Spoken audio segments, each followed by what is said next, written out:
Ayan, magandang hapon. Ang kulit ng dalawang kasama. Andiyan sila sa dukan. Ah. Diyos ko, ulan lang ang bibilhin. Tatlo, ribaysa. Ang tagal-tagal nila. Oh my God. Yan ang ayaw ko, yung namamalansya ka. Tapos bigla sila magyayaya. Tapos pagdating diyan sa dukan may nakitang mga lalaki. Halos na ayaw na umalis doon sa loob ng tindahan. Pili lang ng pili. Nagagalit yung tindero. Kasi minsan lang po sila makakita ng lalaki. Pag yung yung tatay nila, hindi ho sila tumitingin ng lalaki na iiwas sila kasi bawal nga. Alam mo naman yung mga bata, lalo na pag gwapo. May kapitbahay kami na kaso nila ang gwapo, kaso lang pag nakikita nila doon lang sila sa may bintana, talagang tinitignan nila, sinisilip nila. Kaso lang pag nakikita nila ako, yan, umaalis sila kasi alam nilang isusumbong ko sila. Sabi ko bakit kayo kung tinitingin kayo ng lalaki kaya nagtatago kayo, bakit pag ako may kumakausap sa aking lalaki sa labas, nagsusumbong kayo kagad sa tatay niyo. Sabi ko ng ganun. Stop pila, sabi. Ya Allah, grabe.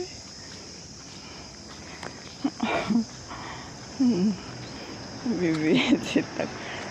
Tapon ako ng basura. Nakapagtapon tuloy ako ng basura nang wala sa oras.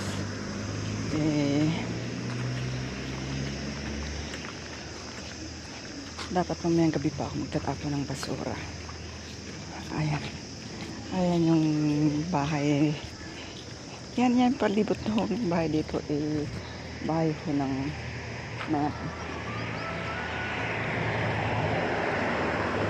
kapatid ng amo ko. Ito naman neighbor niya.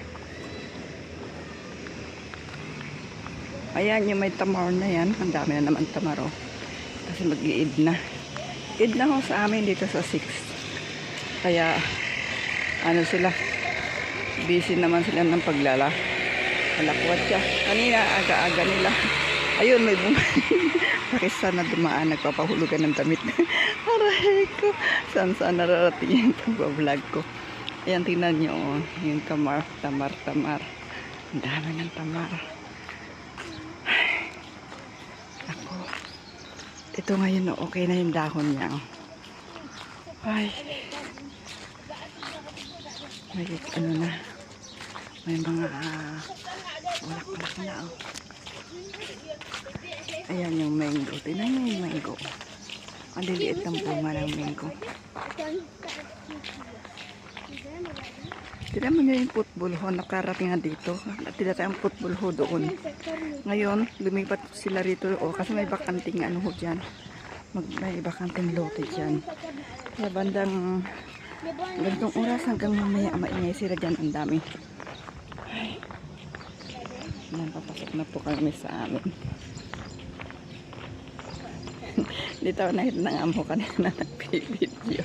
Sinigawan niya, hoy! Sabi niya, anong ginagawa mo dyan? Sabi ko, wala. Binibidyo ko yung bahay mo. Basta pila. Sabi niya, visit ako. Aray ko. Hindi, alam niya. Kasi hindi ko pinapansin yung ampon lalaki na asar ako. Kasi humingi ako ng 20 real. Okay, sabi niya, maasyala. This is me, okay. Tapos ang hinihingi ko na, hindi pala ako naintindihan. Visit ako. Grabe. Asar ako talaga.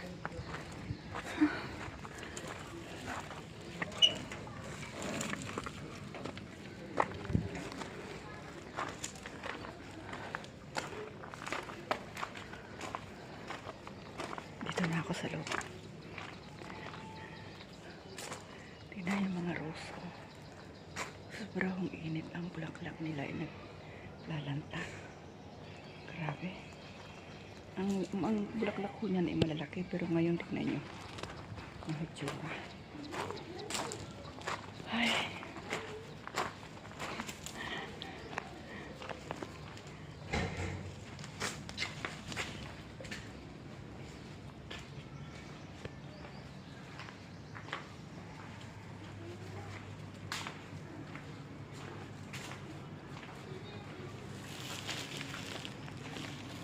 Alam ko sinisilip ako ng amo ko kasi ayaw na ayaw nilang bumibili ako ng 7-Up. Bawal daw sa akin ng 7-Up, sabi nila. Ay naku, hindi mo naman pera, sabi ko. Bakit pinagpapawalan? Kung gusto kong inom ako. Hindi pinagpapawalan mo ako. Sabi ko sa amo ko lalaki. Eh ba't kayo uminom ng 7-Up? Sabi ko. Tingnan nyo oh. Tingnan nyo guys. Lalabas na naman kami. Nagpapahatid na naman tong kalaro nila. Marunong pumunta, hindi marunong umuwi. Ang dilim pa naman ang daan. No? Wala akong street light dito sa amin. Ganyan na kaya delikado rin pag lumalakad dito pag gabi. Ayan.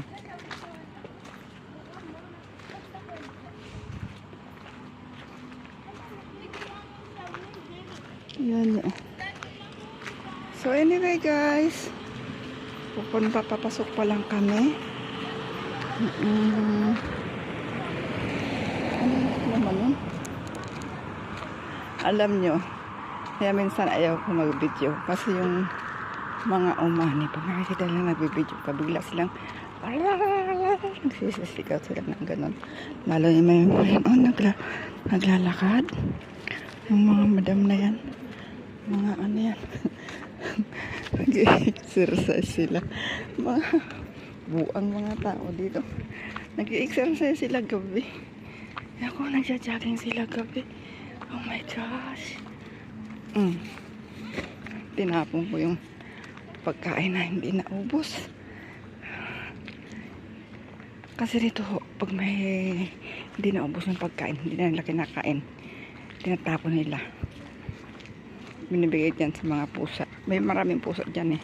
So ayan, dito kami sa bahay na yan. Yan, kapatid ng amo ko. Yung dalawang bahay na yan magkatabi. Si Hamid at si Hamina. Yung mga pangalan nila. Yan yung bahay namin nasa gitna. So anyway guys, thank you very much for watching. Have a nice day. Hi, good night.